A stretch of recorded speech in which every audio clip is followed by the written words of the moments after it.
আজকে আমি computer set কিনতে গিয়ে দোকানদার আমাকে এটা কি দেখালো। অ্যাকচুয়ালি ব্যাপারটা কি আছে, সকাল সকাল বন্ধু আমার কাছে ফোন করে বলছে একটু বাইরে আয় তো। আমি বললাম কেন, বলবি তো? বলছে বাইরে আয় বলছি। তারপরে বলছে বাইকে ওঠ। আমি বললাম কেন, বলবি তো? বলছে বাইকে ওঠ তারপরে বলছি।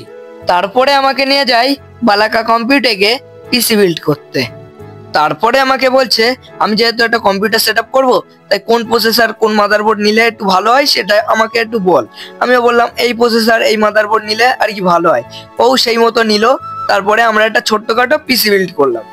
আমি তারপরে বললাম তোর কম্পিউটার তো ফাইনালি রেডি হয়ে গেছে, তো তোর কম্পিউটারে ফার্স্ট ভিডিও আমারটাই চালু কর। তারপরে সব সেট আপ মেট আপ করে আমরা বাড়ির দিকে রওনা দিই। বাড়ির দিকে যাওয়ার রাস্তাটি দুপুরের দিকে অনেক সুন্দর লাগছিল। বাড়িতে এসে সব ঠিকঠাক আছে কিনা একবার দেখে নিচ্ছিলাম। তারপর দেখলাম না, সব ঠিকঠাকই আছে। তারপরে লেগে যাই আমার খুব খিদে, যেহেতু সকাল থেকে আমার কিছু খাওয়া হয়নি। এই কারণে বন্ধুর সাথে হাত মিলিয়ে আমি বাড়ির দিকে রওনা দেই। একটা জিনিস দেখলাম যে বাড়ি যাওয়ার রাস্তাটি অনেক ফাঁকা ফাঁকা লাগছিল। তারপরে বাড়ি থেকে খাওয়া দাওয়া করে আবার কম্পিউটার সেট আপ করতে রওনা দেই। ওর এখানে এসে দেখি যে ও এত পরিমাণে এক্সাইটেড ছিল যে আমাকে ছাড়াই সবকিছু খোলা স্টার্ট করে দিয়েছিল। মানে ও খালি জাস্ট ভাবছে যে কখন কম্পিউটারটা রেডি করব আর কখন কম্পিউটারে গেম খেলবো।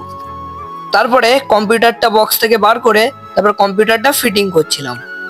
ফিটিং করার পরে যখন কম্পিউটারটা ঠিকঠাক জায়গায় রাখা হলো, তখন দেখলাম কম্পিউটারটা একটা সুন্দর লুকে চলে এসছে। তারপরে বললাম কম্পিউটারটা অন করতে।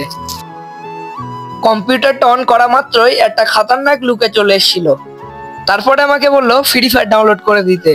তারপরে আমি ফ্রি ফায়ার ডাউনলোড করে দিলাম। ডাউনলোড করার পরে কিছুক্ষণ লোডিং হচ্ছিল।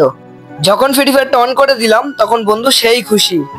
তারপরে কিছু গেম খেললো। তারপরে আমি বাড়িতে চলে গেলাম। আজকের মিনি ব্লগটি কেমন আছে কমেন্ট করে জানাও।